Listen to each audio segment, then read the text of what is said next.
Our broadcast partners at the BBC overseas are covering some breaking news. Let's listen in right now. Hundreds more injured in explosions at churches and hotels in Sri Lanka, according to the authorities there.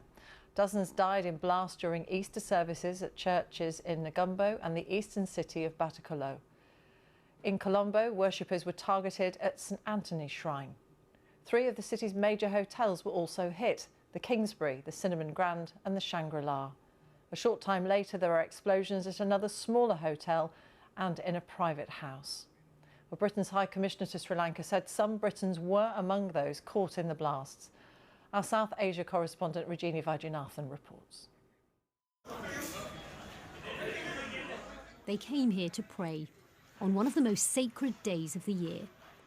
But just before 9 in the morning, the sanctity of their Easter service was shattered. As a violent bomb blast ripped through the historic St Anthony's Shrine in Colombo, worshippers scrambled to escape. Look closely at the left of frame. This amateur video is said to show the moment the explosion happened and the smoke billowing from the church. I heard the explosion and then the roof fell on us. We took the children and ran out from the rear door. But when I came to the hospital, I saw my brother-in-law and son on the ground. At almost the same time, 2 other churches in the area were also hit by deadly explosions. Leaders speaking on behalf of the country's Christian minority called for peace and harmony in the wake of these horrific attacks.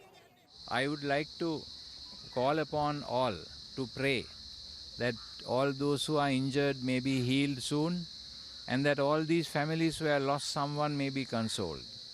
I condemn to the utmost of my capacity this act that has caused so much of death and suffering to the people. And it wasn't just churches. Bombs also exploded at 3 hotels popular with tourists. A number of foreigners are among the dead. The British High Commission in Sri Lanka said some UK tourists have been caught up in the blasts. It's unclear right now to what extent.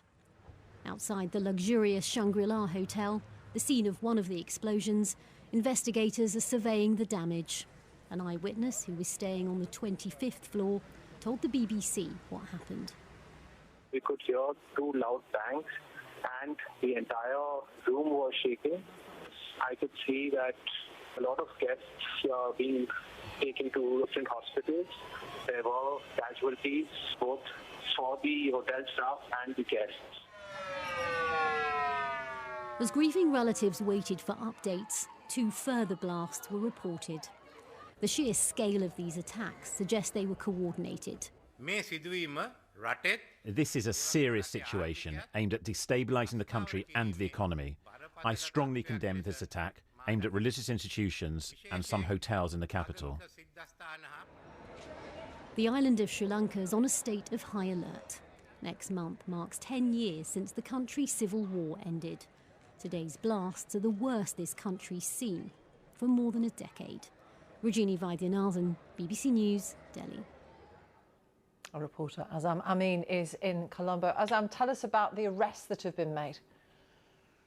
Just 1 hour ago, police surrounded the area in Dematagoda, just a Colombo suburb area, and they have arrested 2 people. There were reports of a shootout, which is not confirmed, but 3 police officers have been also tied. So far, 7 suspects have been arrested.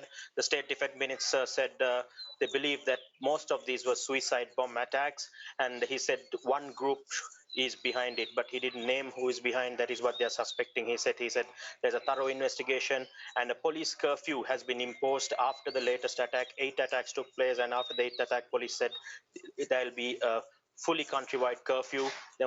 They asked public to remain inside their houses, don't come out, and because the situation was panicking, there were a lot of rumors were going about more attacks, and public were really worried, and social media, especially Facebook and WhatsApp, have been restricted because of the disinformation that's been spreading.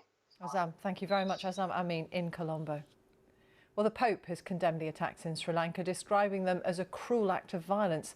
Speaking at his annual Easter Day address at the Vatican, Pope Francis said he stands by the victims of the attacks, saying that Christians have been hit by mourning and pain. Our Rome correspondent James Reynolds reports. Days after one Catholic monument in Europe was badly damaged by fire, attention turned to another of the church's most iconic structures, St. Peter's Basilica here in Rome. Under grey skies, worshippers, pilgrims and tourists gathered in St. Peter's Square. The Pope celebrated Easter Mass. He called for peace in conflicts in the Middle East, Africa and Latin America. From the Basilica's main balcony, he offered prayers for the victims of the attacks in Sri Lanka. I heard of the serious attacks in Sri Lanka today with great pain and sadness that on Easter Sunday have brought mourning and suffering. I would like to express my closeness and affection to the Christian community, struck while it was gathered in prayer, and to all the victims of the cruel violence.